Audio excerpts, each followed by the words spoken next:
ऐसा स्त्रीणाम शतानि शतशो जनयन्ति पुत्रान्, स्त्रीणाम शतानि शतशो जनयन्ति पुत्रान्।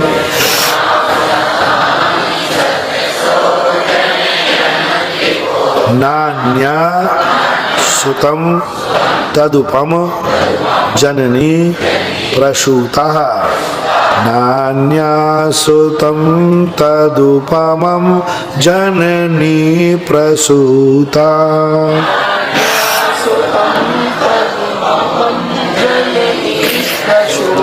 सर्वादिषु ददति भानि सहस्र रश्मिं, सर्वादिषु ददति भानि सहस्र रश्मिं।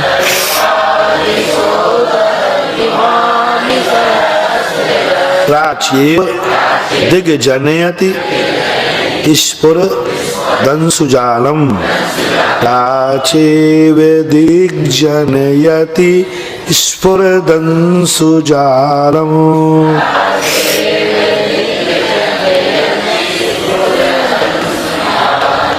आप ऐसे महान कैसे बन गए? संसार में तो मैंने इतने अच्छे व्यक्ति देखे ही नहीं। आप में जन्म से ही ऐसे गुण कहां से आ गए? जहां देखो आपके पास इतनी शक्ति है, फिर भी आपको क्रोध नहीं आता। इतनी शक्ति है तीर्थंकर के पास कि 3 लोग को डमरू के समान घुमा सकते हैं, लेकिन फिर भी तीर्थंकर को क्रोध नहीं आता। शक्तिहीन को क्रोध ज्यादा आता है, शक्तिमान को क्रोध नहीं आता। वो कहते ना अधजल गगरी, आधी ताकत होती है, वो जब पूरा भरा हुआ खड़ा रहता है तो झलकता नहीं है। अपन लोगों के पास शक्तिहीन है, इसलिए अपन लोगों को क्रोध आता है, झगड़ा करते हैं। देखो किनके पास इतनी शक्ति होकर भगवान क्रोध नहीं आया, ये हुआ कैसे? इतना वैभव पाकर के देवता आपको नमस्कार कर रहे, फिर भी मान नहीं आया। इतना आपका चटुकारी ज्ञान है, फिर भी आप अपनी कुशलता से मायाचारी नहीं करते। आप चाहो तो सारी दुनिया को समेट के अपनी तिजोरी में बंद कर सकते हो, फिर भी आपको लोभ नहीं जागता। क्या बात है, आप कसायों से रहे थे, ऐसा हुआ कैसे? ये संसार तो ऐसा है कि काजल की कोठरी में कैसे हूं सयान हो जाए, पर लीक लागे पर लागे है। पर आप कैसे हैं जो आपको लीक नहीं लगी?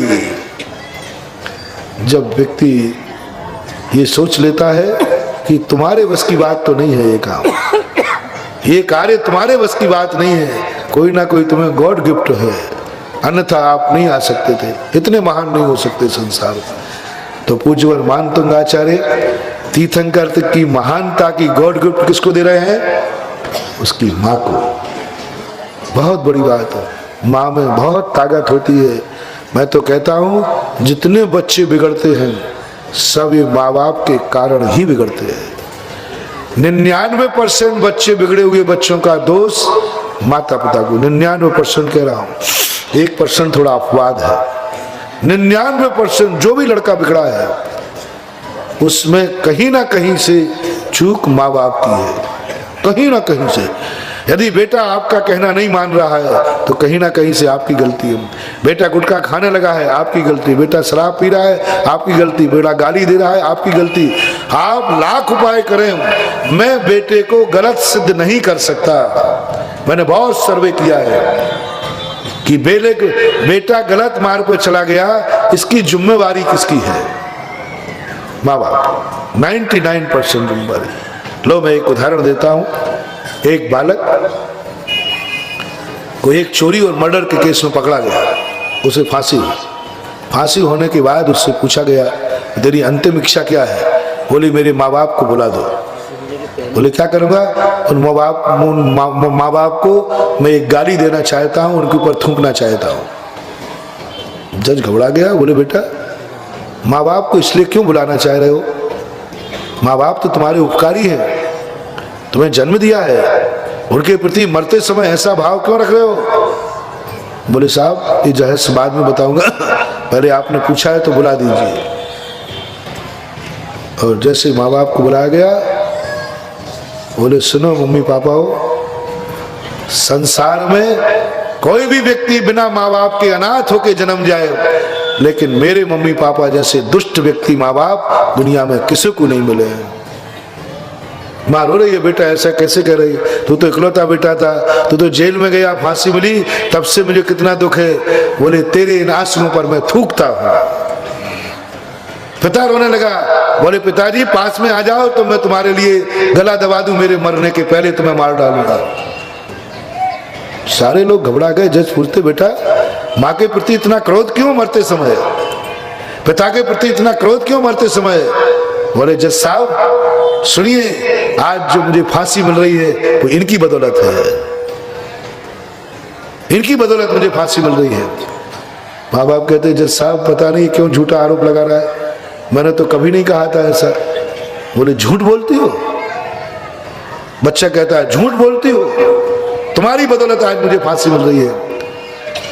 माँ घबरा रही, पिता कांप रहे हैं कि बेटा कैसा लांछन लगा रहा है। बोले बोलो जवाब दो। जब मैं पहली कक्षा में पढ़ता था उस समय में एक दिन पेंसिल चुरा के लाया था, और आपको बोलो मम्मी बताई थी कि नहीं बताई थी? आपने उस समय कहा कि ये गंदा कार्य है, क्यों किया? आपने हंस करके रह गई। हम तो आपके गुलाम थे, आपके दास थे, आपकी गोदी में थे। जिस कार्य को देखकर माँ हंस जाए उसे मैं बुरा क्यों मानूं? मेरा हौसला बुलंद हो गया, मेरा हौसला बुलंद हो गया कि पेंसिल चुराने पर माँ हंसती है और जो माँ को हंसाना है। बुरा कार्य होता तो माँ डांटती, क्योंकि जब जब मैंने बुरा कार्य किया तुमने डांटा, और चोरी की पेंसिल लाया तो आपने डांटा नहीं, तो मैंने समझ गया अच्छा। फिर मैं पेन कापी चुराने लगा, मालूम आपको? फिर मैं पैसे चुरा के लाया, मालूम आपको? मैंने जेब काट के आपके पास लाए, मालूम आपको? सबने कह दिया हाँ मालूम है। बोलो उस समय तुमने कहा, मैं खुश होता रहा, मेरे हौसले बढ़ते गए। जब मैं इतना पैसा लाने लगा तो आपने कभी टोका? मैंने डाके डालकर पैसा लाया, बोलो कभी आपने मना किया क्या? आप खुश होते गए, सारा पैसा लेते गए। बोलिए पिताजी? बोले हाँ लेते गए। तो बस मेरा हौसला बढ़ता गया।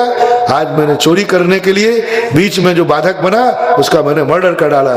यदि आप पहली पेंसिल पर ही मुझे एक थप्पड़ मार देते तो आज मैं इतना बड़ा डाकू नहीं होता और आज मुझे फांसी नहीं होती। इस फांसी के हकदार आप लोग हैं, आपके कारण हो रही है। मैं तो तुम्हारा बालक था, यदि पहली पेंसिल पर टोक देते, बेटा गंदा काम है, वापस करके आओ पेंसिल। किसकी ली थी? पूरी वापस करके आओ, पेंसिल वापस होना चाहिए। जब अन्न पानी मिलेगा, जब रोटी मिलेगी, और एक झापड़ उसी समय मार देते, भले मुझे चक्कर आ जाता, लेकिन आज मुझे फांसी नहीं लगती, तू निपुती नहीं होती। दुनिया देखकर दंग रह गई। बेटे ने जब इतना सत्य उजागर किया, मैं तो इनका बेटा था, इन्होंने क्यों नहीं टोका मुझे, क्यों नहीं किया मना? सावधान, आप लोग छोटे बच्चे को छोटा बच्चा जानकर छोड़ देते। अभी तो बच्चा छोटा है, खा लिया होगा एक आध पुड़िया। ये सारी खतरनाक होती है दादियां। बेटा गलती करे, उनकी मम्मी मारती, दादी कहती क्यों मार रही, अभी तो बेचे के खाने खेलने के दिन है। तुम्हारे नाम पर जब फांसी होगी तब तुम उस बद्दुआ को सहन करना, बद्दुआ को सहन करना। यदि अपने बेटों को चाहते हो तो 24 घंटे चोरों पर निगरानी रखो या ना रखो, 24 घंटे अपने बेटों पर निगरानी जरूर रखना। चोर लूट के ले जाएंगे तो क्या ले जाएंगे, धन ही तो ले जाएंगे, लेकिन बेटा लुट जाएगा तो तुम्हारे कुल की खारी इज्जत लुट जाएगी, ध्यान रखना। चोर यदि चूक गए तुम, चोरों के लिए कोई ताले नहीं होते, चोरों के लिए कोई निगरानी नहीं रखना। क्या ले जाएगा चोर? हाथ का मैल ना, लेकिन 24 घंटे बेटे पर निगरानी रखो। यदि बेटा लुट गया तो ध्यान रखना तुम्हारी 7 पीढ़ियां लुट जाएंगी, तुम्हारा वंश ही लुट जाएगा। 24 घंटे निगरानी होना चाहिए। मुनीम से हिसाब लो या ना लो, मैं हमेशा कहता हूं, सुनो जबलपुर के लाडले बेटों के बाप, हाँ हमारा बेटा, बेटे से क्या हिसाब लेना, बेटे से क्या हिसाब लेना, सब कमाई उसी के लिए। तो तैयार हो जाओ निपुते होने के लिए, तैयार हो जाओ बेटे को फांसी लगवाने के लिए। हर बेटे को आज से नियम करना चाहिए, जब तक मैं जिंदा हूं, जब तक ये बेटा समझदार नहीं हुआ है, जब तक ये बेटा अच्छे बुरे का ज्ञान नहीं रखता है, तब तक प्रत्येक पिता को शाम को सोने के पहले अपने बेटे का हिसाब लेना है। सवेरे 50 रुपया देते, हिसाब लाओ, हो सके तो पक्के बिल मांग लेना। बेटे का खर्च का बही खाता बना लो, ग्राहकों के खर्च का बही खाता क्या बनाते हो? ग्राहकों का वही खाता भूल भी जाओगे तो चिंता मत करो, मैं तुम्हें आशीर्वाद दूंगा और कहीं से कमा लोगे। लेकिन बेटे के वही खाता भूल गए तो मैं तो क्या, साक्षात तीर्थंकर भी उसकी पूर्ति नहीं कर पाएंगे। बेटे का वही खाता बनाओ, प्रतिदिन इसका लिखवाओ, हस्ताक्षर कराओ, लिखो ये, बताओ दिन भर तू कहाँ कहाँ रहा था, किस किस के साथ रहा था, सुबह से शाम तक हिसाब दो मुझे। पिताजी आप तो ऐसे काम मांग रहे हो। फिर उसको ऐसी नींद आई कि वो ग्राहक से बात करने लगा, बोले ये कपड़ा तो मैं 500 रुपया मीटर दूंगा। उन्होंने कहा 400 में। वो कहेगा तू भी क्या कहेगा, 450। उसने बाजू वाले कपड़ा फाड़ ले, 450 में ले। और ध्यान में कपड़े फाड़ने वाला झटके में फाड़ता है, बहुत झटके से फाड़ता है। और ऐसे यूं पकड़ा, कभी धीरे फाड़े तो तिरछा फट जाए, तो इतने झटके, उतने एक झटके में पूरा कर क्या क्या क्या किया। बोले साहब 450 लाओ। तो हमें क्या मालूम कि प्रवचन में तुम ऐसे, मैं तो मस्त हो गया कि मेरा प्रवचन तो देखो हजारों 10-10 हजार की भीड़ सुन रही है। हमें क्या मालूम कि 10 हजार में 10 ही सुन रहे हैं। और अभिमन्यु के लिए अर्जुन जी निश्चिंत हो गए कि नहीं, अब मैं निश्चिंत हूं, मैंने अपना सारा ज्ञान अपने बेटे को दे दिया, क्योंकि वो जानते थे कि बेटे में सुन सकता है। अंत में परिणाम क्या निकला, अभिमन्यु कहां फंसा, जहां पर मां सुधेगी। बस प्रवेश करना तो सीख लिया, जब निकासी कर रहे थे उस समय सुभद्रा को नींद आ गई। माताओं सावधान, तुम्हारी थोड़ी सी भूल पर एक बेटे की जिंदगी जा सकती है। जिम्मेवारी देखो, मां बनना हंसी मजाक मत समझो। मां बनने में चूक हो गई तो एक बेटे की हत्यारन बनेगी, तू ध्यान रखना। एक मां की छोटी सी भूल ने अभिमन्यु जैसे योद्धा को किस तरीके से मारा, बोलो। 8-8, 10-10 योद्धाओं ने मिलकर के जिस तरीके से अभिमन्यु को मारा है, देख के रोंगटे खड़े हो जाते हैं। बोलो अभिमन्यु योद्धा को कोई मार सकता था क्या? लेकिन किस तरीके से मारा, और किसकी भूल से? तुम्हारी एक थोड़ी सी भूल, तुम्हारा थोड़ा सा क्रोध, तुम्हारा सा थोड़ा सा भक्षण, तुम्हारा थोड़े सा मन का विषाद उस बेटे की जिंदगी बर्बाद कर सकता है। वो हत्यारा, तुम माँ के बेटे की हत्यारन बन जाओगी। बेटे को जन्म देना मजाक मत समझो। ये कोई गाजर मूली नहीं है कि जो दे दो, ये जैनियों के बेटे हैं, ये अभिमन्यु से कम नहीं है, ये ध्यान रखना। ये जिनेंद्र देव के बेटे हैं। जिनेंद्र देव के जैन कुल में जन्म लेने वाला जिनेंद्र का बेटा है, जिसकी जिम्मेवारी तुम्हें मिली है।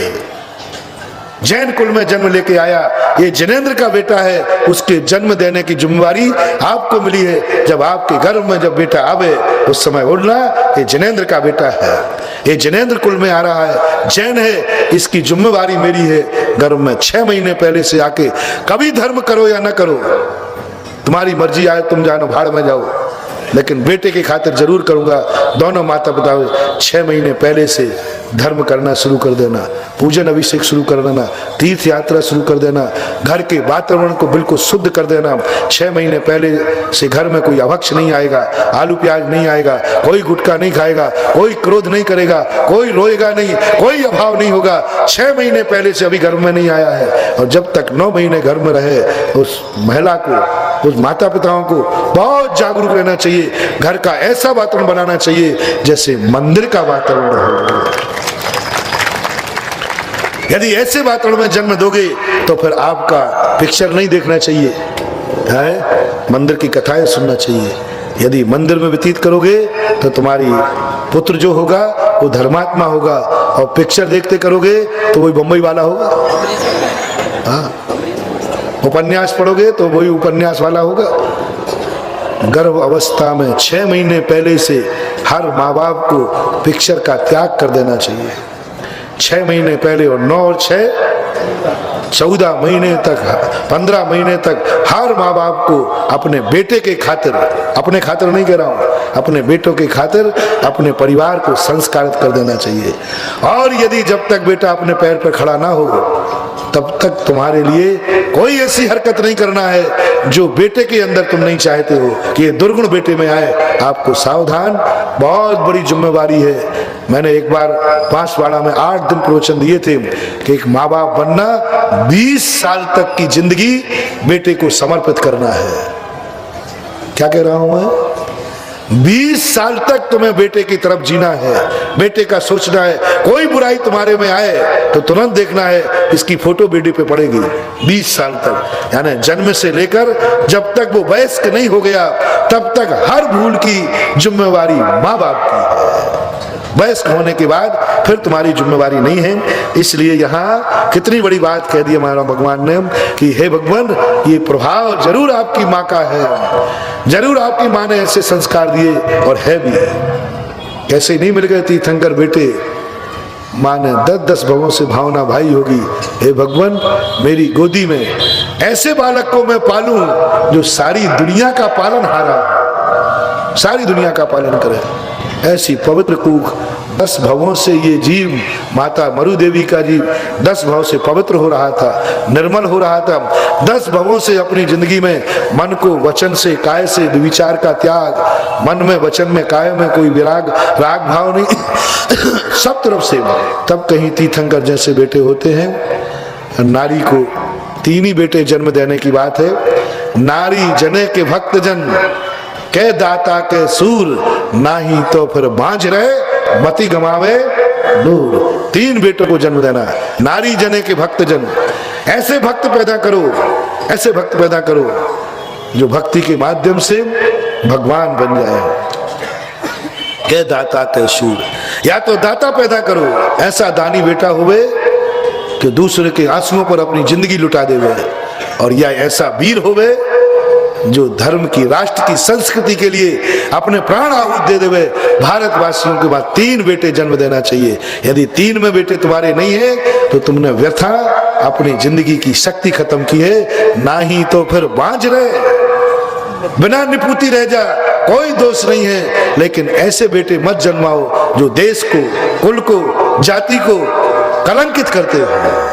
ऐसे बेटों के जन्म देने की अपेक्षा। लेकिन ऐसा कब होगा?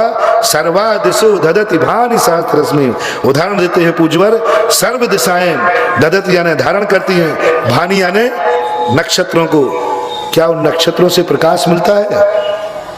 सुनो सब लोग, क्या हो, क्या उपमा, क्या पूज्यवर मीठा थप्पड़ मार रहे हैं। मान तुंगाचार्य महाराज, सबसे ज्यादा तारागण किस दिन दिखते हैं? अमावस्या को। और सबसे ज्यादा अंधेरा दुनिया में कब होता है? वो अपना अस्तित्व तो बता सकते हैं लेकिन दूसरे का उपकार। लेकिन पूर्णिमा के दिन सबसे कम तारे दिखते हैं। एक चंद्रमा क्या कर देता है? स्वयं का भी अस्तित्व बताता है और दूसरे को भी। एकाश चंद्रा तमोहंती। 100 बेटों को जन्म देने की अपेक्षा चंद्रमा के समान एक बेटा को जन्म देना श्रेष्ठ है। 100 मूर्ख बेटों की अपेक्षा। क्या करोगे? 100 बेटे थे गंधारी के, दशराज के। अंत में दाग लगाने वाला नहीं बचा, अंत में पानी पिलाने वाला नहीं बचा। लेकिन कुंती के 5 बेटे थे, लेकिन 5 बेटे कैसे रहे? 5 ज्यादा कि 100 ज्यादा? मूल्य देखो, क्वांटिटी नहीं देखो, क्वालिटी देखो।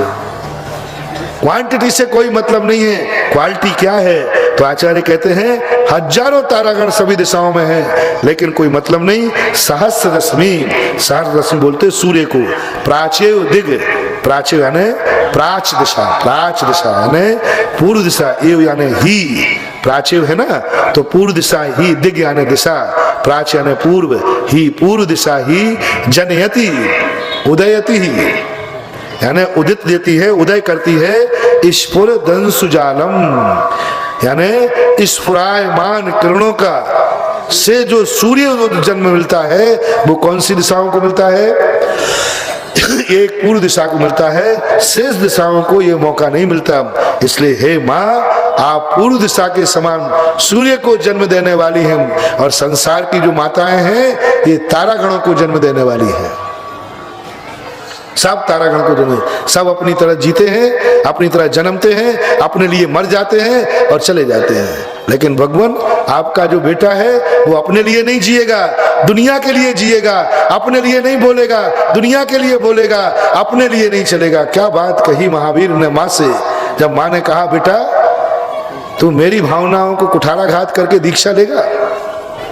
बोले माँ, तुम्हारे अकेले आंसू देखता हूं, ना जाने कितने लाखों लोग निरीह पशु मारे जाएंगे।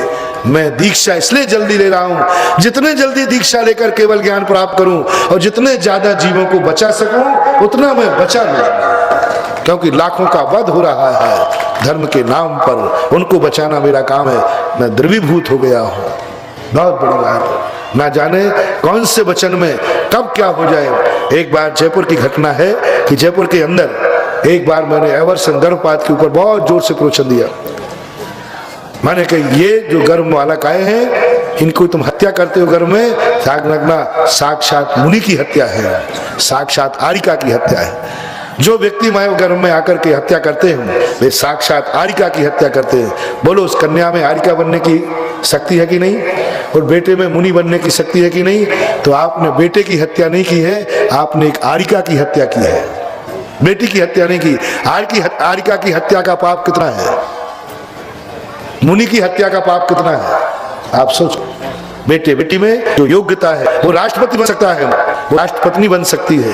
राष्ट्रपति अभी प्रतिभा पाटिल है और बने तो वो आने वाली में उसमें नागरिकता है राष्ट्रपति बनने की। तो आपने बेटी की हत्या नहीं की, बेटे की हत्या नहीं की, आपने राष्ट्रपति की हत्या की।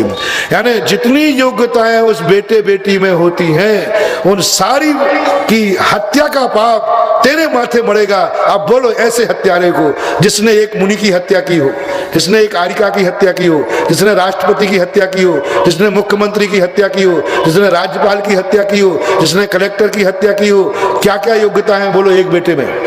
इन सारी योग्यताओं को एक तरफ रख लीजिए, इनके हत्यारों का पाप का फल एक बेटे और बेटी को जो गर्भपात कराता है, इतने हत्यारों का हत्यारा है, बोलो इसकी क्या गति है। तुम तो कह रहे मैंने तो बेटे बेटी की हत्या की है, बेटे और बेटी की हत्या नहीं की है, तुमने आरिका और मुनि की हत्या की है, तुमने राष्ट्रपति और मुख्यमंत्री की हत्या की है, तुमने राज्यपाल और कलेक्टर की हत्या की है। तुम कोई साधारण पापी नहीं हो। डॉक्टर इंजीनियर सीए की हत्या, डॉक्टर इंजीनियर की हत्या की है। आप किसी को भी मान लीजिए, मछली बेच पेट जो भरते तुम उनसे ज्यादा पापी हो। मछली बेच पेट जो भरते तुम उनको पापी कहते हो, तुम उनसे ज्यादा पापी हो जो अपने बेटों को मारा करते हो, बेटियों को मारा करते हो। एक मछली बेचकर पेट भरता अपन उनको पापी कहते हैं। मछली को मारने से कौन सा मुनि मार दिया, मछली को मारने पर कौन सा राष्ट्रपति मार दिया, मछली को मारने पर कौन सा मुख्यमंत्री मार दिया। क्योंकि मछली मुनि नहीं बनेगी, मछली राष्ट्रपति नहीं बनेगा, लेकिन बेटा और बेटी क्या बन सकते हैं। आपका समय हो गया, कल ध्यान में आएगा प्रारंभ में, तो अपन और इस पर चर्चा करेंगे कि एक बालक को जन्म देना कितनी बड़ी चीज है, कभी चर्चा करेंगे अपन। आज इतने कह के विराम करते हैं। अब वो शिष्य जो बद्दुआ देंगे कोसेंगे, उस आचार्य की दुर्दशा ऐसी होगी, ऐसा बुरी तरह मरेगा कि नरकों में भी स्थान मिलना मुश्किल हो जाएगा। इसलिए नहीं कि वो भ्रष्ट हो गया है, इसलिए कि शिष्य उसको बद्दुआ दे रहे हैं। एक साधु भ्रष्ट हो जाएगा, कोई ज्यादा दुर्गति नहीं होगी, लेकिन आचार्य को भ्रष्ट होने का पाप कम है। लेकिन शिष्यों के साथ जो धोखा किया, अब ये शिष्य कहां जाए बताओ। दूसरा गुरु लेगा नहीं उनको, दूसरा गुरु, अब वो कहां जाए बताओ। अब उनकी जिंदगी का क्या होगा। प्रकृति कहती है इन जिंदगी के साथ जो तूने खिलवाड़ की है, जा, तेरे लिए कोई दुनिया में शरण नहीं है दुर्गति के अलावा। सावधान, आचार्य को ये ध्यान रखना पड़ता है, कहीं शिष्य मेरे लिए बद्दुआ तो नहीं दे रहा है, कहीं शिष्य मुझे कोस तो नहीं रहा है, कहीं मेरी अधीनता में मजबूर तो नहीं हो रहा है, कहीं वो मेरे से अप्रसन्न तो नहीं है, कहीं मुझे गुरु बना करके वो अपने को दुर्भागी तो नहीं मान रहा है। यदि शिष्य को आ गया भाव, मैंने कौन से दुर्भाग किए, मैंने कौन से पाप किए जो ऐसा गुरु पाया, हे भगवान, क्या पाप करे थे जो मुझे ऐसे गुरु पाले पड़ा, अब मैं कहाँ जाऊं। एक बार भी शिष्य को यह भाव आ गया, समझ लेना उस आचार्य का भंटा जा रहा है, उस आचार्य की दुर्गति है। वो आचार्य कितना ही साधना कर ले, लेकिन शिष्य की बद्दुआ के सामने उसकी साधना नगण्य है। शिष्य की बद्दुआ, क्योंकि छोटे की बद्दुआ खतरनाक होती है, बड़े की बद्दुआ खतरनाक नहीं होती। बद्दुआ किसकी खतरनाक होती है? छोटे की बद्दुआ बहुत खतरनाक। दुखिया हाय गरीब की कभी न निष्फल जाए। गरीब को मत सताओ, वह रो देगा, सुनेगा मालिक तो तुझे जड़ से सड़ा देगा। उस शिष्य की बद्दुआ उस आचार्य को सड़ा देती है, नाश कर देती है। इसलिए आचार्यों के लिए कहा गया कि तुम हमेशा सावधान रहना, कहीं तुम्हारी हरकतें, तुम्हारा दुष्ट व्यवहार, तुम्हारा षड्यंत्र कहीं शिष्य के लिए दुख का कारण तो नहीं बन रहा है, कहीं वो दुर्भाग्य तो नहीं मान रहा है, दुर्भाग्य तो नहीं मान रहा है। यदि मान रहा है, सावधान, आचार्य पद छोड़ दीजिए, गुरु पद छोड़ दीजिए। लेकिन ऐसे कैसे छोड़ दोगे? शिष्य बना के छोड़ दोगे? ऐसे कैसे छोड़ने दूंगा? जेल में सड़वाऊंगा। अब मैं कहां जाऊं? तुम तो कह दिया लो मैं आचार्य पर छोड़ता हूं, मेरे से नहीं संभलते हो आप। पैदा क्यों किया, बनाया क्यों? अब पहले मुझे किसी आचार्य के हवाले करो, मेरा गुरु बदलवाओ पहले, और गुरु से मेरे मिलन कराओ, उसके बाद आचार्य पर छोड़ सकते हो। ऐसे बीच में छोड़ोगे तो ध्यान रखना, क्लेम करके जेल में सड़वा दूंगा। जेल का अर्थ हमारे यहाँ कर्म, जेल का अर्थ तुम्हारा जेल नहीं लेना, कर्म। ऐसे ही नहीं छोड़ सकते हो शिष्य बनाने के बाद, ऐसे ही अपने हथियार नहीं डाल सकते हो। आई एम सॉरी, मेरे से गलती हो गई, तुम्हें दीक्षा देकर, ऐसा काम नहीं चलेगा। गलती हो गई तो भोगो। बहुत सावधान कहा गया, गुरु पद पर शिष्यों को देखते रहना, वे तुम्हें पाकर के सौभाग्य मान रहे हैं। ओह, मैंने जन्म जन्म में ऐसा कौन सा पुण्य किया जो मुझे ऐसा गुरु मिला। यदि शब्द साधु का, शिष्य का, ये 2 मिनट का यदि उसे दुआ मिल जाए तो भले आचार्य की साधना कमजोर हो, वो दुआ उसे आकाश में पहुंचा देती है, ऊंचाइयों में पहुंचा देती है। क्योंकि शिष्य को क्या हो रहा है? गर्व, आह्लाद हो रहा है। मेरा गुरु, नाम लेते ही गुरु शिष्य की गर्दन हिल जाए। ध्यान रखना मैं किसका चेला हूं। है एक आनंद, एक स्वाभिमान, एक गौरव शिष्य के अंदर गुरु के प्रति हो रहा है। धन्य है वे गुरु, धन्य है वे आचार्य परमेष्ठी, धन्य है वे जगत पूज आचार्य परमेष्ठी, जिनके लिए क्या साधना करना, इन सारी शिष्यों की दुआओं से ही उनको इतना पुण्य बंद हो जाता है कि जन्म जन्मांतर तक भी उनका पुण्य क्षय नहीं होता। क्योंकि कितनों का आनंद दे रहे हैं, कितनों को आनंद बांट रहे हैं, कितने जीवों को पाप से बचा लिया है। भली अपनी सामायिक छोड़ दी, लेकिन 250 शिष्यों को सामायिक करा दी, साई को आनंद से भर दिया, साई 250 शिष्यों के लिए चारित्र मार्ग पर लगा दिया। पाप में जा रहे होते, आज सबको मार्ग पर लगा दिया। ये पुण्य कम मत समझना, अपनी जिंदगी का कमाया हुआ पुण्य उतना ज्यादा नहीं होता जितना दूसरा व्यक्ति तुम्हारी प्रेरणा से पुण्य कमा ले, वो परोपकार का पुण्य अनंत गुना होता है। आचार्य पद बहुत अच्छा पद है, लेकिन जिसमें ज्यादा अच्छाइयां हैं उसमें रिक्स भी ज्यादा। प्लेन में उड़ने में कितना आनंद है? बोलो, साइकिल पे चलने में आनंद ज्यादा है कि प्लेन में? प्लेन में। लेकिन बेटा ध्यान रखना, यदि देखे तो नहीं, प्लेन नहीं, दांती मिलेंगे। जिया हुल्क के 2 दांत मिले थे बस। बताते 2 दांतों से पहचान की थी, उसमें कोई कील लगी होगी। ध्यान रखना, जितनी ऊंचाइयों पे जाओ सावधान रहो, क्योंकि गिरोगे तो अस्तित्व भी नहीं बचेगा, और साइकिल पे चलोगे गिर भी जाओगे तो।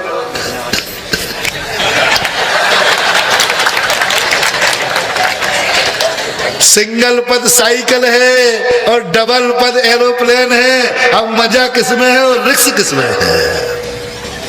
साधु पद साइकिल है, आचार्य पद प्लेन है। सावधान रहे तो आनंद ही आनंद है, और चूक गए तो बंटा जाएगा।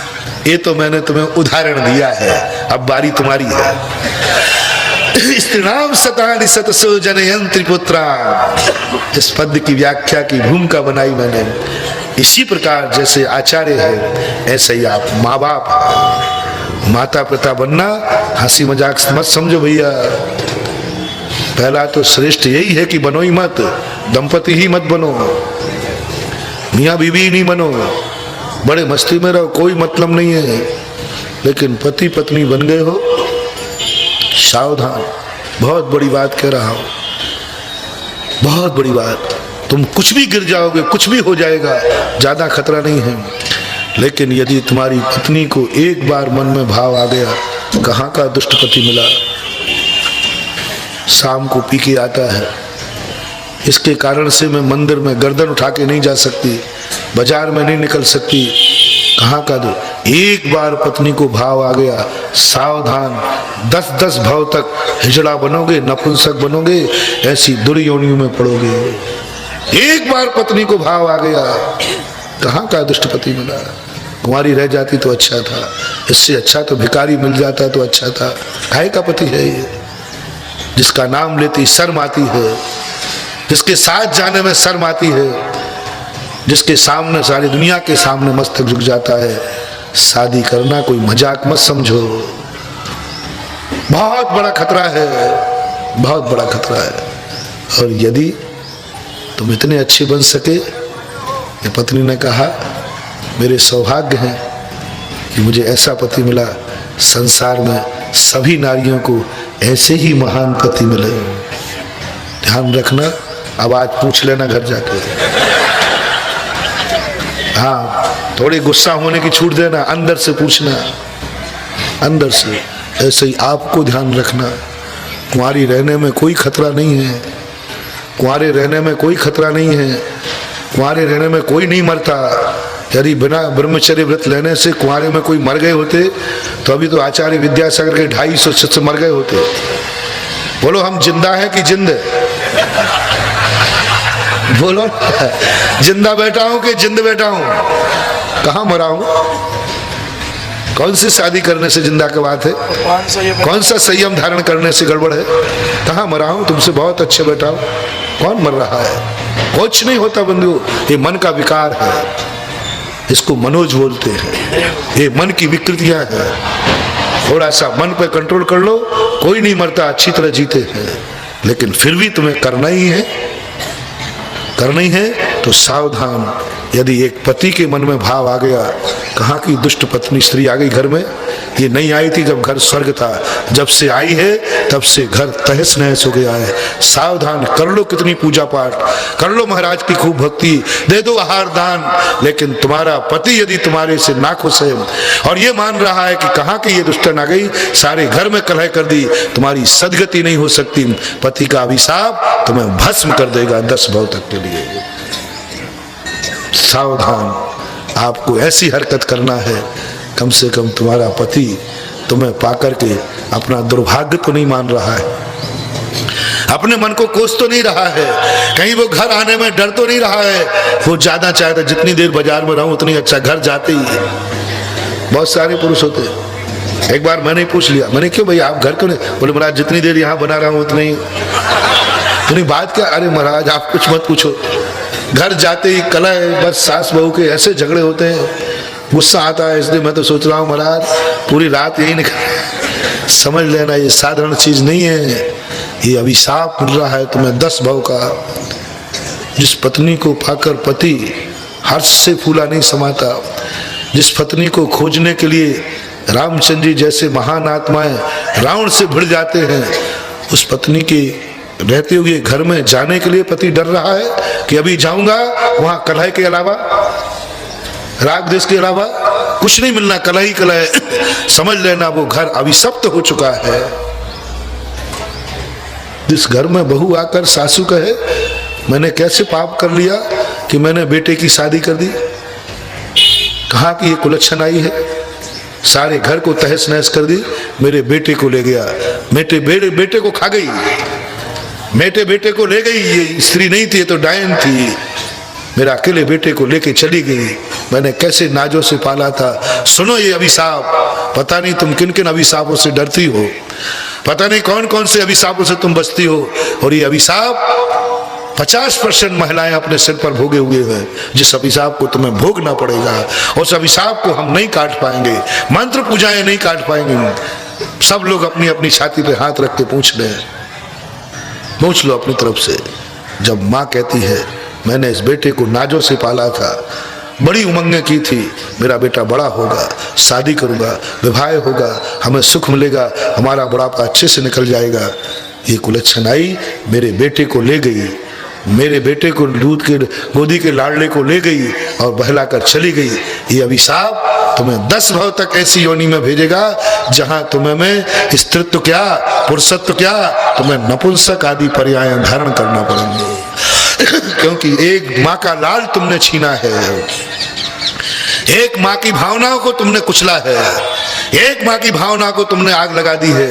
तुम उसके लड़के को लेकर, तू घर में क्या आई है, एक उसके लड़के को लेकर भाग गई है, एक बेटे को लेकर भाग गई। जब बेटा माँ से छिनता है तब माँ का कलेजा जानता है।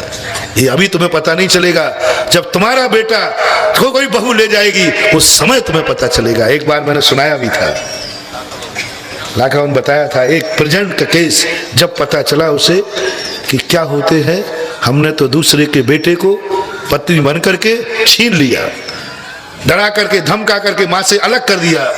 जब तुम्हारा बेटा भी यही करेगा तब तुम्हें याद आएगा कि मैंने जो किया था वो फल मुझे मिल रहा है। पहले तुम्हें नहीं आते, पहले तो पत्नी बड़ी खुश होती है, देखा मैंने अपने पति पर हक जमा करके कर दिया ना, क्या कर लिया, बड़ा जन्म दिया था, 20 साल तक पाला था, आकर अब तो मेरी चंगुल में आ गया था ना। 50% पुरुष स्त्री के चंगुल में आकर के जन्म देने वाली दात्री माँ की उपेक्षा कर देते हैं, माँ को पीठ दिखा करके चले जाते हैं। उनका 3 काल में 3 लोक में कभी कल्याण नहीं हो सकता। जन्म देने वाली माँ को ठुकरा दिया इससे छोटे से कारण, और पत्नी खुश होती है। देखा मैंने, ये बहुत अच्छा उदाहरण है, तुम्हें मैं उदाहरण दे रहा हूँ कैसा करें। एक पत्नी को ऐसा आया, पति की मूछें थी बड़ी बड़ी, तो हमेशा कहती थी मूछें कटवा लो, वो कहता नहीं ये तो जबलपुर की नाक है, ये तो नहीं कटवा। एक दिन उसने, स्त्रियां तो चरित्र भगवान ही मालिक है इनके, एक दिन बस उसने बाल माल यूं करके और भरने लगी। पति को क्या हो गया, मैं फलानी देवी हूँ, फलाने तो घबरा गया, ए देवी कैसे जाएगी, बोले जब तक तुम मूछ नहीं कटाओगे मैं नहीं जाऊंगा। अब पत्नी को भूत लग जाए और मूछ कटाने पे भूत भग जाए तो कौन नहीं कटवाएगा, बताओ भैया। उसने कहा भैया मैं कटवा लेती हूँ, भूत जैसे मूछ कटवाया भूत उतर गया, अब कुछ दिक्कत नहीं थी, उतर गया। अब पत्नी एक दिन कहती है, देखा आ गए जंगल में, आकर मूछ कटवा ली, अपनी टेक चलाई, पति की मूछ मुड़ाई। अब पति कहता है इसने तो कमाल कर दिया, भूत नहीं दे, बोले भूत कुछ नहीं दे। अब पुरुष तो पुरुष ही होता है। उसने एक दिन ससुराल गया और बोले साहब तुम्हारी बेटी को 99.5 भूत लगे हैं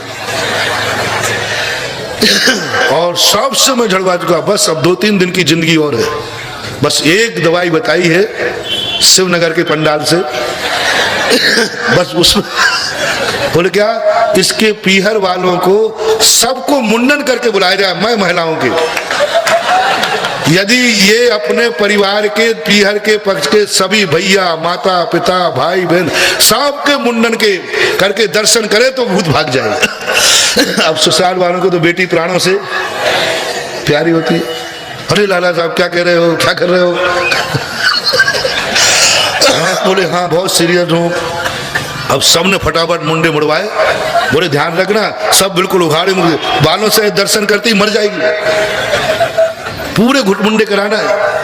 पीहर के किसी का भी बाल देख लेगा तो वो भूत तुरंत उसने बुलाया और बस मुंडन करके सबको बुला लाया, चलो आओ।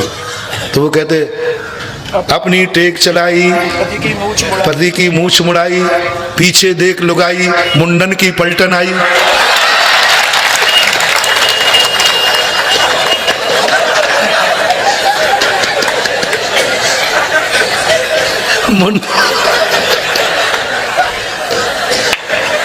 सरे कायर क्यों इनकी बातों में आकर माँ को बाप को छोड़ जाते हो और ये बड़ी खुश होती है, तुम्हें बड़ा आनंद आता है। मैंने कुछ सूर माँ का काम कर लिया, देखा 4 दिन बते 2 साल आए हुए नहीं, साल 6 महीने आए हुए नहीं, और मैंने अपने एक पुरुष को अपने कंट्रोल में ले लिया। मेरी बात मानना पड़ी, ध्यान रखना, खतरनाक अभिशाप है। आप पूछना कभी, मैंने पूछता हूँ कई बार, जिसका बेटा अकेला हो और अलग हो जाए, उस माँ देखो कितनी बद्दुआ देती है, और सारी बद्दुआ किसको देती है? तो ये आई तब से गड़बड़ हुआ, उसके पहले तो मेरा बेटा मेरा था। ये अभिशाप तुम्हें जन्म जन्मांतर तक खाली नहीं रह पाएगा। इसलिए ये नियम करके जाओ ससुराल में कि मैं जिस घर में कदम रखूंगी उस घर के बेटे को मैं छीन करके नहीं ले जाऊंगी। पति कहेगा भी अलग होकर के, कहेगा नहीं मैं तुम्हें अलग करने नहीं लाया हूं, आई हूं। जिस तरीके से मेरे रहने के पहले माँ के साथ रहते थे, आपको रहना पड़ेगा। यदि अलग होना है तो मेरे आने के पहले अलग क्यों नहीं हुए, मेरे आने के बाद अलग हो गए।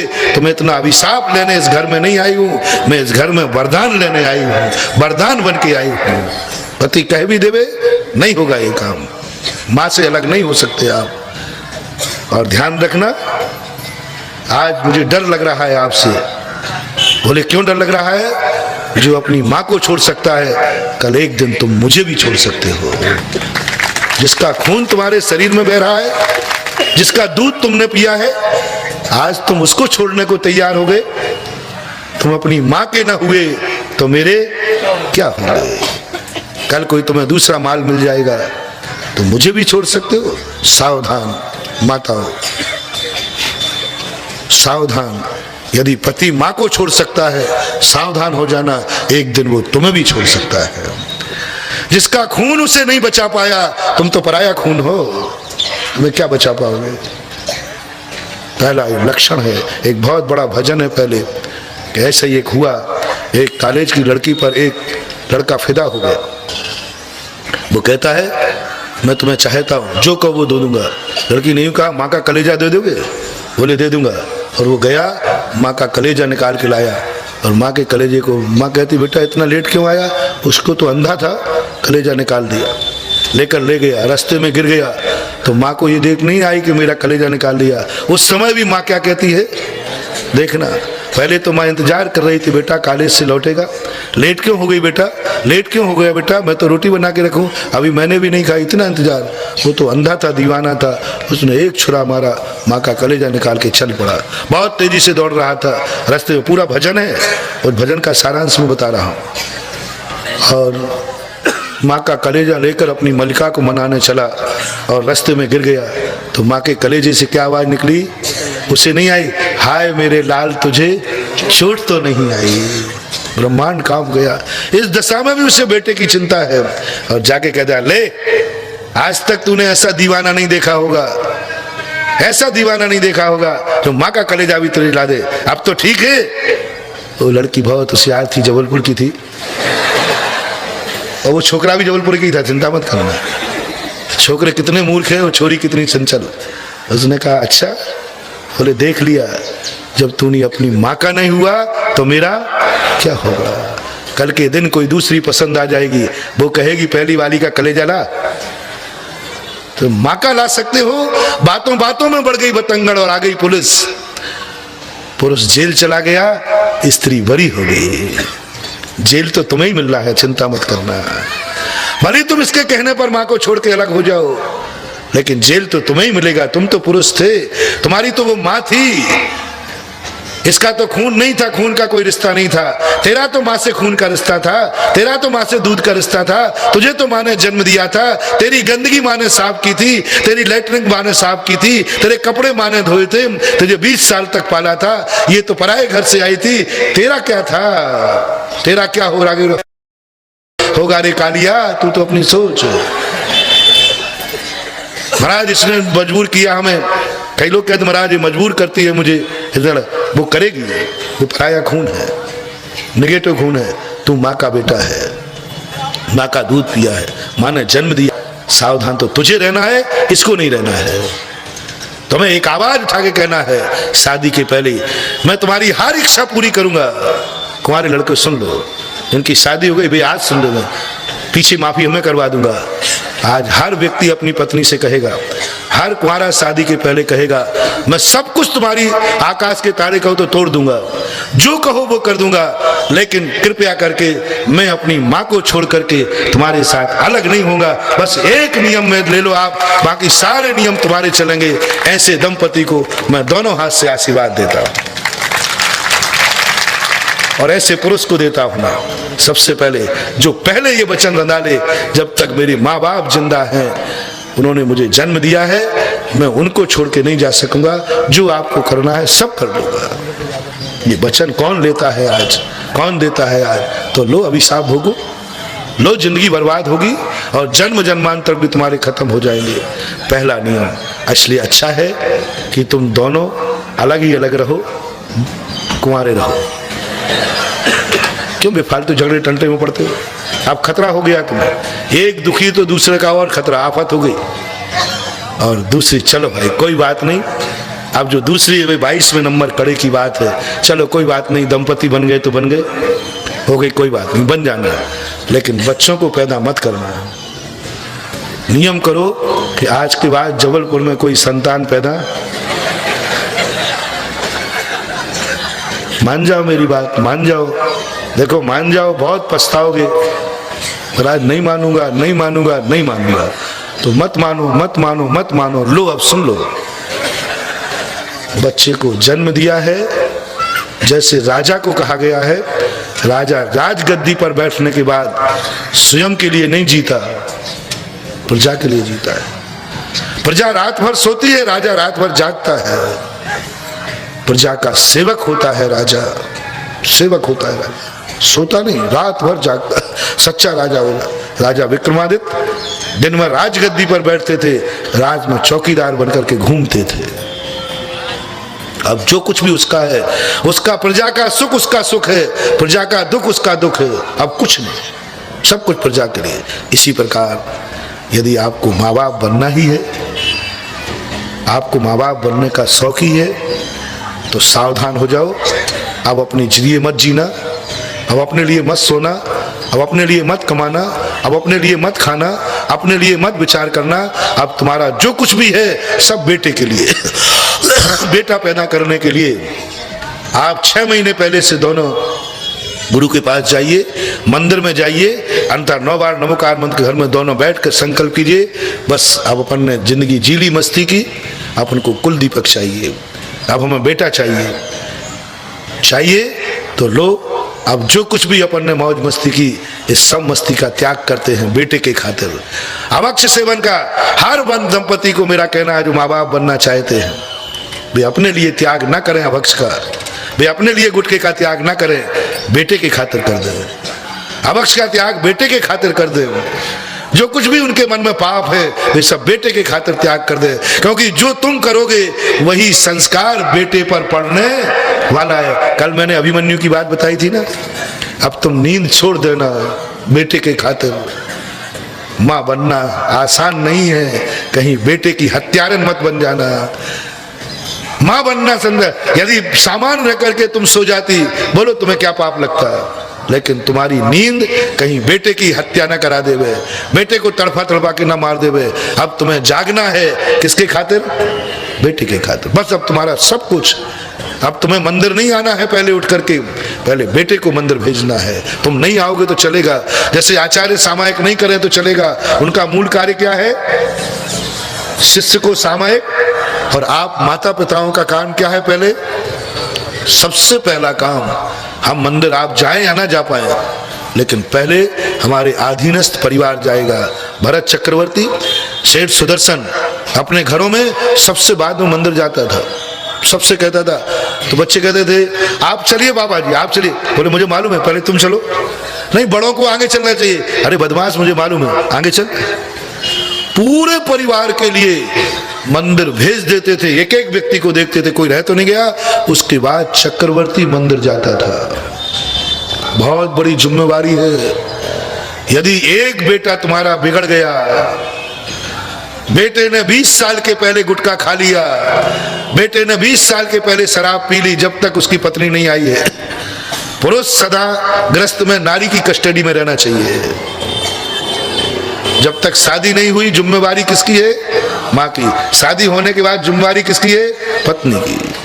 जब तक तुम्हारी नहीं, तब तक तुम्हें ध्यान रखना है कहीं बेटा पिक्चर तो नहीं जा रहा है। कौन सी पिक्चर जा रहा है? जब तक बेटे का मोबाइल तुम्हें चेक करना है, कौन सी फोटो लगी, कौन सी टोन है, कहाँ है, जब तक तुम्हारी जिम्मेदारी है।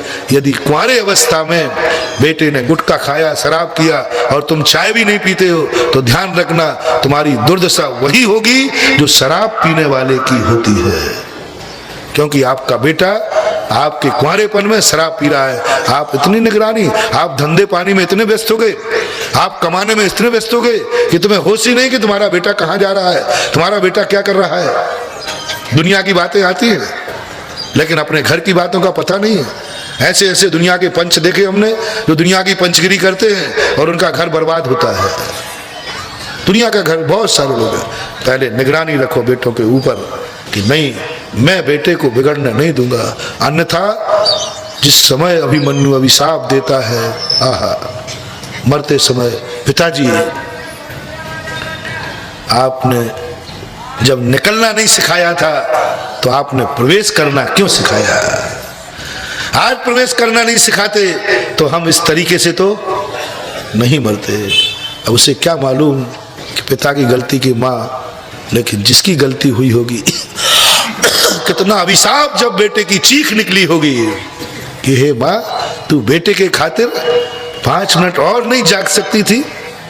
बेटे के खातिर तू 5 मिनट अपनी निद्रा को नहीं भगा सकी? ले, आज तेरा बेटा ऐसा मारा जा रहा है जैसी मौत आज तक किसी की नहीं हुई। इस तरीके से मुझे मारा जा रहा है। आज तक दुनिया का योद्धा ऐसा नहीं मरा होगा। माँ तेरी बदौलत माँ 5 मिनट की निद्रा को तू नहीं जीत पाई। इसी प्रकार जब तुम्हारा बेटा दुर्व्यसनों में पड़ेगा उस समय वो नरकों में पड़ेगा, उस समय बद्दुआ देगा। मैं तो बालक था, तुम क्या कर रही थी? तुम्हारी जिम्मेवारी थी, तुम क्या कर रही थी? तुम क्या कर रहे थे?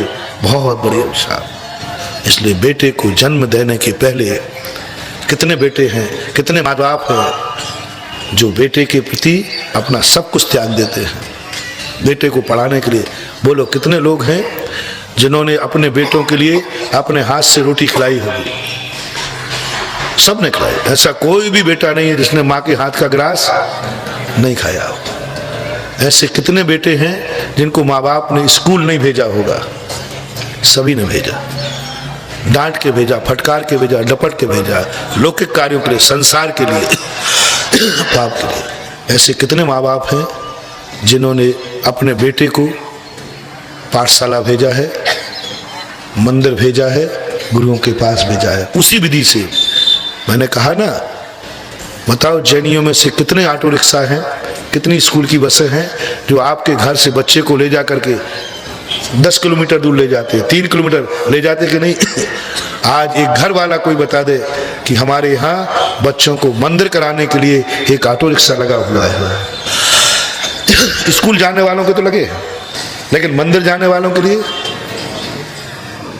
मंदिर जाने वालों को आज तक किसी इतने बड़े जयपुर के 1 लाख की समाज ने कभी किसी ने कहा कि मेरे बच्चे पैदल नहीं जाएंगे? कहीं एक्सीडेंट हो गया तो जाओ, हमारे लिए टाइम नहीं है, लेकिन ऑटो रिक्शा करता हूँ, सारे बच्चे बैठ हो करके मंदिर करके आएंगे, सारे बच्चे प्रवचन सुन के आएंगे, सारे बच्चे भगवान के पूजा करके आएंगे, अभिषेक देख के आएंगे। व्यवस्था मेरी है।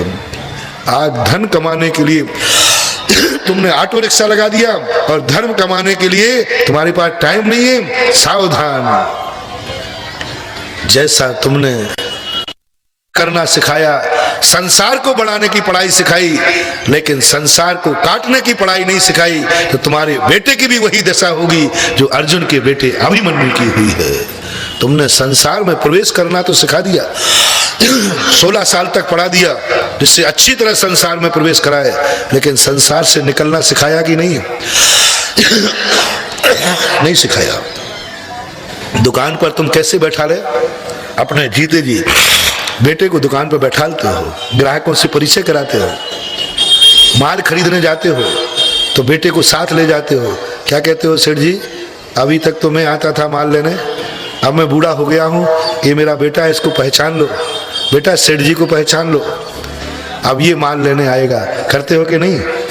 बोलो कौन व्यक्ति है जो मंदिर में जाता हूँ, तो बेटे को जरूर ले जाऊंगा, बेटे को जरूर ले जाऊंगा और कहूंगा बेटा यही है अपने मालिक, इन्हीं की कृपा से हमने इतनी सुखमय जिंदगी व्यतीत की है, इन्हीं के चरणों के गंधोदक से हमने आप तुम्हारे लिए इतना पाल करके बड़ा किया है, इन्हीं की पूजा आराधना से आज अपना घर फल फूलता है। पहचान ले ये है अपने मालिक, इन मालिक के यहाँ धोख दिए बिना तू दुकान मत खोलना, इन मालिक को धोख दिए बिना भोजन नहीं करना, ये है अपने मालिक। बेटा पहचान ले इनको, ये मालिक हैं। जैसे तुमने दुकानदार की पहचान कराई और भगवान से कह देना भगवान मैं अब बूढ़ा हो गया था, जिंदगी में कभी आपकी सेवा नहीं छूटी, कभी नहीं छोड़ा, मैं कभी भी जा सकता हूँ, कभी भी चला जाऊंगा, मेरी उम्र कितनी सी है लेकिन मैं अपना अंश यहाँ छोड़ के जा रहा हूँ। हे भगवान जैसी कृपा तूने मेरे ऊपर रखी, ये मेरा बेटा है, ऐसी कृपा इसके ऊपर रखना, ये पहचान लो ये आपके भक्त का बेटा है। उस समय जो आप भगवान से कहोगे ये भक्त का बेटा है, भगवान मैंने आपकी जिंदगी भर सेवा की है, अब मैं बेटा आपके चरणों में सौंप के जा रहा हूँ, किसी भी दिन जा सकता हूँ, भगवान इसकी रक्षा करना, जैसी कृपा मेरे ऊपर रही ऐसी इस बेटे की रखना। कौन माँ बाप हैं जो ऐसे भगवान से जाकर परिचय कराएं और भगवान का परिचय बेटे को कराए हैं। ऐसे कितने माँ बाप नहीं होंगे जिन्होंने अपनी दुकान पर बैठा करके जहां से माल आता होगा परिचय कराया कि नहीं, और ग्राहकों से भी कराते हो। भैया मैं आपने जैसा हमारी दुकान से माल लेते रहे, अब बेटा बैठेगा लेते रहे, थोड़ा बेटा तेज है, तुमने संसार में प्रवेश करना तो सिखा दिया, धन कमाना तो सिखा दिया, व्यापार करना तो सिखा दिया, लेकिन मंदिर जाना धर्म करना नहीं सिखाया, तो तुम्हारा बेटा भी इसी अभिशाप दे के मरेगा कि हे माँ पिताओं तुमने संसार में प्रवेश करना सिखाया था तो संसार से निकलना क्यों नहीं सिखाया, जब कीचड़ लगाना सिखाया था तो स्नान करना क्यों नहीं सिखाया, जब दुकान की चाबी दी थी तो मंदिर की चाबी क्यों नहीं दी थी, जब संसार की वसीयत दी थी तो धर्म की वसीयत क्यों नहीं दी, जब धन का सारी वसीयत मुझे दे दी थी तो आचरण की वसीयत क्यों नहीं दी, जब संसार की परंपरा तुमने मुझे दे दी तो आचरण की परंपरा क्यों नहीं दी। ये तुम्हारे लिए अभिशाप आज नहीं मिलेगा, जब वो नरकों में पड़ेगा, जब ये 8-8 कर्म रूपी योद्धा उसको चारों तरफ से मारेंगे। कितने योद्धाओं ने मारा अभिमन्यु को? चारों तरफ से, इधर से बहुत बड़े बड़े महारथी, जब तुम्हारे बेटे को चारों तरफ से ये 8 कर्म मारेंगे और ये चिल्लाएगा तुम्हारे नाम पर, उस समय का अभिशाप तुम जहां भी होगे दुनिया में इस अभिशाप से तुम बच नहीं सकोगे। सावधान सावधान सावधान। इसलिए आज से बेटों को जितना तुमने दुकान पर बैठाना सिखाया है उसको पूजा करना भी सिखाओ। जैसे दुकान के तुमने 100 टके सिखाए हैं उतना माला फेरने के भी 100 टके खिलाओ। जितना तुमने ग्राहकों से मालिक से परिचय कराया है उतना तुम भगवान से भी परिचय कराओ। अपनी उंगली पकड़ के ले जाओ भगवान के पास, कई दिनों तक ले जाना पड़ेगा। कौन माता है जिन्होंने अपने बेटे को भोजन नहीं कराया अपने हाथ से? कोई माँ ऐसी नहीं है जो कभी ना कभी अपने बेटे को अपने हाथ से भोजन खिलाए बिना रह गई हो। हर माँ बैठी है, लेकिन कौन माँ है एक बताए जिन्होंने कितनी थाली लगाई हुई। बेटा को थाली लगाते समय कितना आनंद आता है। बेटे को थाली लगाओगे, बेटे को हाथ पकड़ के बैठा लोगे, अपने हाथ से गिलास बनाकर उसके मुंह में दोगे, कितना आनंद आता है। बोलो ना, अच्छा लगता है कि बुरा? अच्छा, कितनी माताएं हैं जो बेटे की पूजन की थाली लगाकर हाथ पकड़ करके उसके हाथ में अर्घ्य दिया होगा, बेटा पकड़ ये पूजन की थाली। भोजन की थाली लगा करके भोजन देने वाली सैकड़ों माताएं हैं, लेकिन पूजन की थाली लगाकर अपने हाथ से अर्घ्य दे करके साथ में बैठा कर पूजन कराने वाली कितनी माताएं हैं। कितनी माताएं हैं जो कहे बेटा मैंने पूजन की थाली लगा दी, आजा बेटा कर ले पूजन, और मैं अपने हाथ से अर्घ्य देती हूँ, मैं अपने हाथ से मैं बताऊंगी तुझे अर्घ्य, मैं बताऊंगी। कितनी माता है। यदि बेटे को अपने हाथ से भोजन की थाली लगाई है तो सावधान हो जाओ माताओं, आप अपने हाथ से बेटे को जरूर पूजन का द्रव्य लगा के देना, जरूर पूजन का द्रव्य। बेटा ये पूजन का द्रव्य पकड़।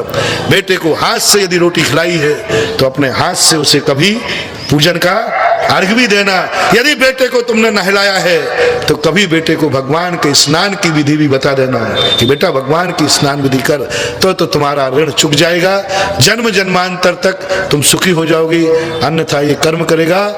हे पापिन, तूने बेटे को जन्म देकर पाप ही पाप कराया, तूने बेटे को जन्म देकर संसारी संसार सिखाया, तूने बेटे को जन्म देकर संसार में प्रवेश करना सिखाया, लेकिन संसार से निकलना नहीं सिखाया। जा, तुझे बेटे की अभिशाप तुझे लगती है, 10 भाव तक इस अभिशाप को नहीं काट पाओगे।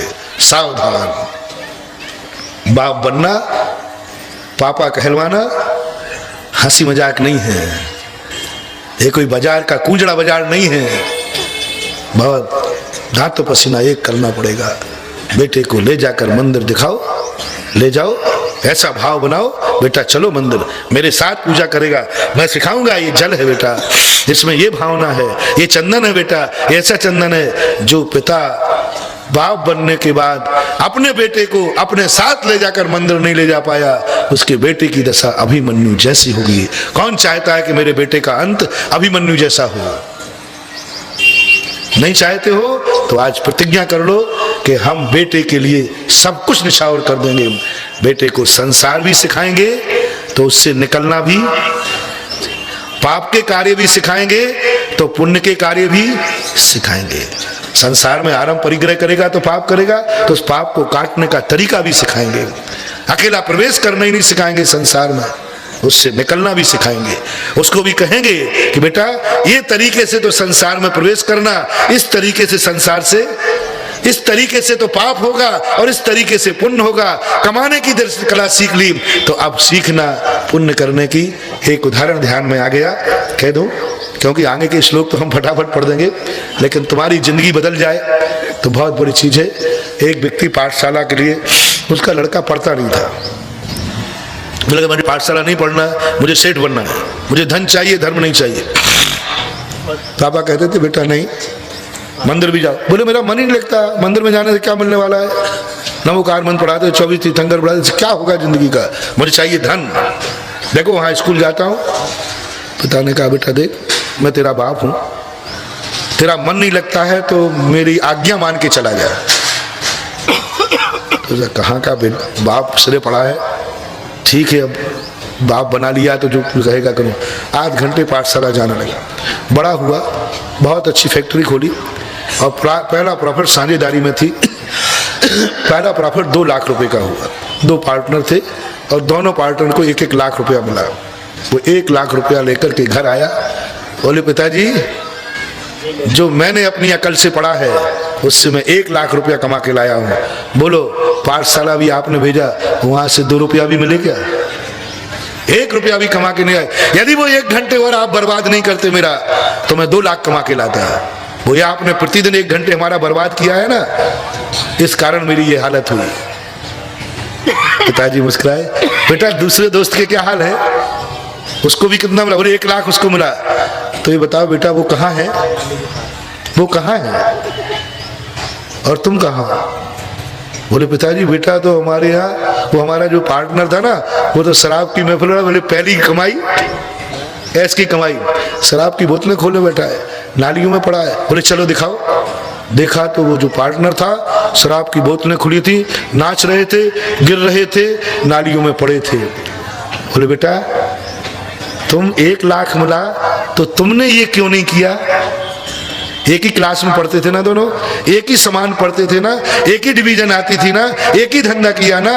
तुम्हारी ये दशा, तुम मेरे पास क्यों आए घर पर 1 लाख रुपया लेकर, और इसने शराब की बोतलें क्योंकि ये नाली में पड़ा है।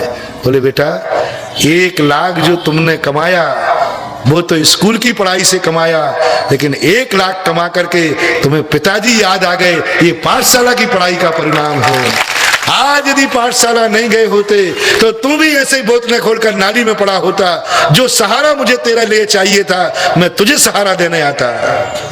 और उस पार्टनर का बाप उस बेटे को उठा रहा था, और बेटा तो झूम रहा था, पैर लड़खड़ा रहे थे। बोले देखा बेटा, हर पिता ने अपने बेटे को बुढ़ापे में सहारा देने के लिए पैदा किया है, और ये दिन देखो बेटे के कि आज बेटे को कौन सहारा दे रहा है? पिता सहारा दे रहा है। बेटा 1 लाख रुपया तुमने कमाई से कमाए हैं, लेकिन जो 1 लाख तुम घर लेकर आ गए सुरक्षित, ये किसके कारण आ गए?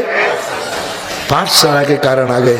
तो बोलो 1 लाख की कीमत ज्यादा है कि 1 लाख कमाने के बाद पिताजी याद आ जाए, वो कीमत ज्यादा है? बोलो ना। भली 50,000 कमाए लेकिन सुरक्षित घर आ जाए वो मूल्यवान है। इसलिए मैं इसलिए नहीं कहता हूं। कई लोग कहते महाराज अभिषेक कराने से क्या होगा, क्या इससे कल्याण हो जाएगा? मैंने कहा नहीं होगा। अभिषेक कराने से कोई ये भगवान बन जाएंगे या नहीं बनेंगे? फिर क्यों करा रहे हो महाराज? हम लोग भगवान बनना ही नहीं है। क्योंकि आप कहते हो जो अभिषेक करेगा उसका भी अभिषेक होगा, जो जिसकी पूजा करेगा वो पूज बना। हमें अभिषेक करवाना ही नहीं, हमें भगवान बनना ही नहीं है। मैं भगवान बनने के लिए कदापि नहीं कह रहा हूं। मेरा तो ये भाव है कि जो सवेरे से भगवान को अभिषेक करेगा उसकी जिंदगी में तुम्हारे बेटे के हाथ में कभी शराब की बोतल नहीं आएगी। बस इतना।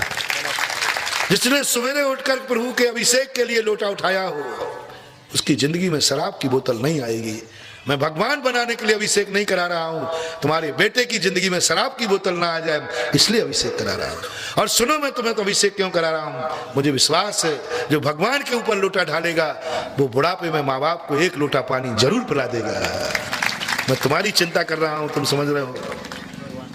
कम से कम तुम्हें बुढ़ापे में एक लोटा पानी मिल जाए, इसलिए मैं भगवान का अभिषेक करा रहा हूं। नियम से आएगा भाव। ये जो भगवान का लोटा उठाएगा वो कैसा भी निर्दयी क्यों ना हो, लेकिन अंत में माँ बाप को एक लोटा पानी पिला ही देगा। धर्म को मात्र मोक्ष मार्ग के लिए ही नहीं किया जाता, धर्म संसार संभालने के लिए भी किया जाता है। धर्म के दो कार्य हैं, एक कार्य परमार्थ देना और एक कार्य संसार को संभालना, व्यवस्थित करना। ये भी धर्म का कार्य है। इसलिए आपने बेटों को जन्म दिया है तो पूज्यवर मानतुंग आचार्य कहते हैं क्या तारागणों को जन्म दिया है, क्या किया है तुमने, क्या पाया? जिंदगी समर्पित कर दो, अन्यथा अभिशाप लगेगा। यदि बेटा बड़ा होने के बाद जब उसकी शराब की गुटखे की आदत नहीं छोड़ेगी, जब उसे फांसी लगेगी, कल सुनाया था ना, जब उसे फांसी लगेगी तब वो कहेगा भगवान करे ऐसे दुष्ट माता पिता किसी को ना मिले जो हमारे लिए संभाल नहीं पाए। यदि बेटे को नहीं संभाल सकते हो तो बेटे को जन्म देने का तुम्हें अधिकार नहीं है। बेटे को जन्म देने के पहले संकल्प कर लेना सब कुछ छोड़ दूंगा लेकिन बेटे को उन्मार्ग पर नहीं जाने दूंगा, बेटे को सद्मार्ग पर जानूंगा। ये मानस तुम बना लो तो बेटे को जन्म देना, अन्यथा निपुते होके मर जाना कोई बड़ा पाप नहीं है। निपुते होकर के बेटों को जन्म दे करके ऐसे पापी बना देना, ऐसे पापी बना देना कि स्वयं जुआरी बने, धर्मात्मा को जुआरी बना दे, और ऐसे बेटों को पैदा करके कि सतियों के सील अपहरण करा दे। दुर्योधन जैसे बेटों को पैदा करने से क्या मतलब है?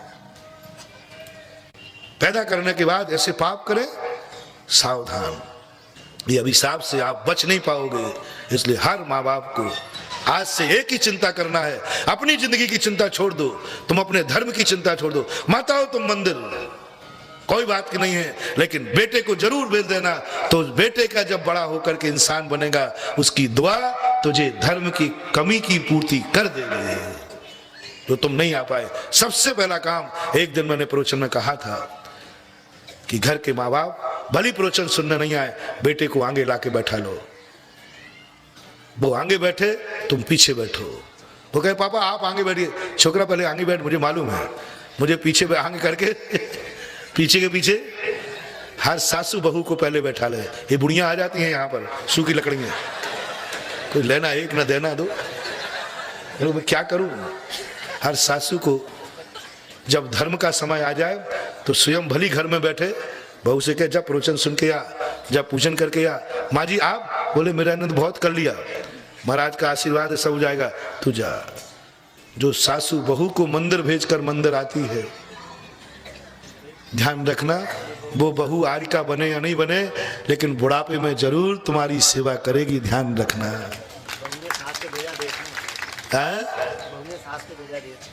अब वो करे महाराज बहुएं ही नहीं आवे तो है, बहुएं नहीं आए तो मैंने पहले ही कह दिया।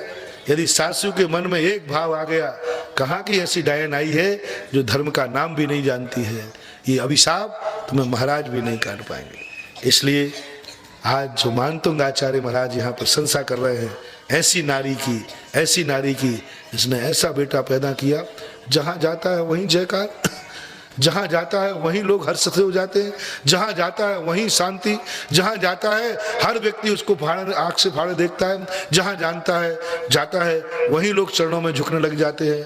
ऐसा क्या बेटा माना आपने पैदा किया है, ये बहुत बड़ा। इसके पीछे तीर्थंकर इतने संस्कारवान हुए इसके पीछे किसका हाथ बता रहे हैं मानतुंग आचार्य महाराज? माँ का हाथ बता रहे हैं। देखो तो कल भी मैंने कहा था, तीर्थंकर को इतना संस्कार बनाने का श्रेय पूज्यवर मानतुंग आचार्य किसको दे रहे हैं? माँ को। और तुम भी किसी की माँ बाप हो। तुम क्यों नहीं समझते मेरा बेटा ऋषभदेव है? तुम क्यों नहीं समझते मेरा बेटा राम है? और मैं मरुदेवी हूँ, मैं कौशल्या हूँ, मैं दशरथ हूँ, मैं त्रिशलानंद सिद्धार्थ हूँ। वो जिम्मेवारी समझो। यदि तुम जिम्मेवारी समझोगे, यदि तुम मरुदेवी और नाभि राय बन जाओ, मैं तुम्हारी गोदी में ऋषभदेव पैदा करवा दूंगा। सवाल ऋषभदेव का नहीं है। आज ऋषभदेव दुनिया में क्यों नहीं है? आज ऋषभदेव क्यों नहीं है? आज भी ऋषभदेव पैदा हो सकते हैं। सवाल है मरुदेवी नहीं मिल रही है, नाभि राय नहीं मिल रही। नाभि राय और मरुदेवी गायब हो गए हैं, इसलिए ऋषभदेव कहते हैं मैं कहां जन्मूं? है तुम मरुदेवी और ऋषभदेव बनो, तुम मरुदेवी और नाभि राय बनो, मैं ऋषभदेव को बुलाता हूं, वो तो सिंगल पे ही खड़े हैं। तुम दशरथ और कौशल्या बनो, मैं राम को बुलाता हूं। राम आना चाह रहे हैं, क्यों नहीं आएंगे राम इस दुनिया में भक्तों के कल्याण के लिए? लेकिन वो कहते हैं मैं कहां उतरूं, मैं कहां जाऊं? मुझे कोई कौशल्या ही नहीं दिख रही है, मुझे कोई दशरथ ही नहीं दिख रहे हैं। हे महाराज, तुम दशरथ और कौशल्या बनाओ। राम कहते हैं मैं तो दौड़ा चला आऊंगा और जन्म ले लूंगा। क्यों हमारे ऊपर लांछन लगा? हे भगवान कहाँ चले गए आप? आओ ना, वर्धमान को वर्धमान की आवश्यकता है। चिल्ला रहे हो खूब। मैंने भगवान से कहा भगवान ये चिल्ला रहे ना, वर्तमान को वर्धमान की आवश्यकता है। तो महावीर कहते मैं इतना बहरा भी नहीं हूं, मैं भी सुन रहा हूं। तो बोले आओ ना। तो महावीर ने कहा, बोले बावला कहीं का, मैं तो आना चाहता हूं, तू ये तो बता दे किसकी कूख त्रिशला की कूख है। मैं तो आना चाह रहा हूं, लेकिन त्रिशला देखने में नहीं आ रही है। सब तसला देखने में आ रहे हैं, तसला देखने में नहीं आ रही। मैं तो आना चाह रहा हूं, लेकिन कोई सिद्धार्थ तो बताओ। जिस दिन पृथ्वी पर सिद्धार्थ और तसला हो जाएंगी, उसी दिन महावीर का अवतार हो जाएगा। जिस दिन दशरथ और कौशल्या दुनिया में हो जाएंगी, उसी दिन राम का अवतार हो जाएगा। अपन को राम और महावीर को बुलाने की चिंता मत करो। अपन तो मरुदेवी, नाभि राय, सिद्धार्थ और त्रिशला और कौशल्या और दशरथ बनने का पुरुषार्थ चालू करेंगे। पुरुषार्थ चालू, और ये पुरुषार्थ अपने हाथ में है। ये पुरुषार्थ आपके हाथ में। जैसा तीर्थंकर का गर्भ कल्याण दुनिया के सामने उजागर किया जाता है, क्या मतलब पड़ा है दुनिया में उजागर करने का? अरे गर्भ जैसी बात, डिंडोरा क्या पीटना, लेकिन दुनिया को दिखाना है कि गर्भ कैसा धारण किया जाता है। माता 15 महीने तक कैसे संस्कारित होती है, कैसे महीने संस्कार। हर बेटे को पैदा करने के पहले ध्यान रखना, तीर्थंकर की माँ एक बार ही पुष्पवती होती है। महापुराण में आप लोग हर माए, आप लोग की मुद्रियां जो अशुद्ध होती हैं, माताएं होती हैं, इनको रजस्वला बोलते हैं। लेकिन तीर्थंकर की माँ रजस्वला नहीं होती, पुष्पवती होती है। जिंदगी में एक बार होती है और उसी में ऐसा पुष्प खिलाती है जो सारे 3 लोक का नाथ बन जाता है। बहुत बड़ी वर्णन इसमें महापुराण के अंदर आया। माँ का परिणाम, तुम्हें यदि ऐसे बेटे पैदा करना है तो बहुत बड़ी कला उन्होंने दी। 6 महीने पहले से दोनों दंपति ब्रह्मचर्य व्रत धारण करो। 6 महीने पहले ऐसी संतानें चाहिए तो पहले तो शादी के बाद ही 8 दिन का ब्रह्मचर्य व्रत लेकर सिद्ध क्षेत्र की वंदना करो। शादी के बाद, तुम तो शादी के पहले ही मिल जाते हो।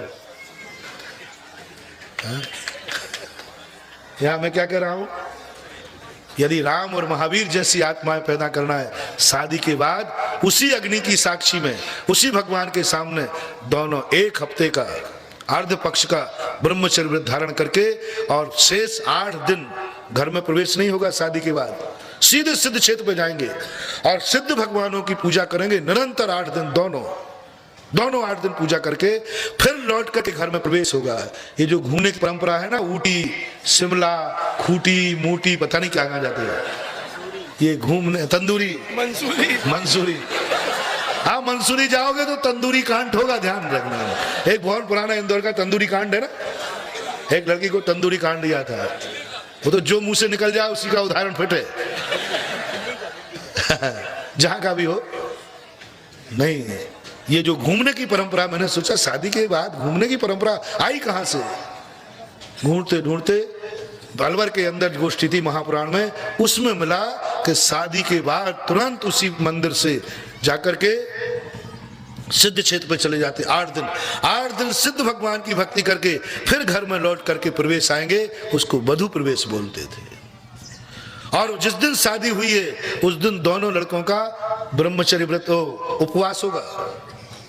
शादी के दिन से कल शादी है, आज दोपहर में दोनों बच्चे बच्चियां दोनों मंदिर में जाकर गुरुओं के पास जाकर के उपवास ग्रहण करेंगे 24 घंटे का।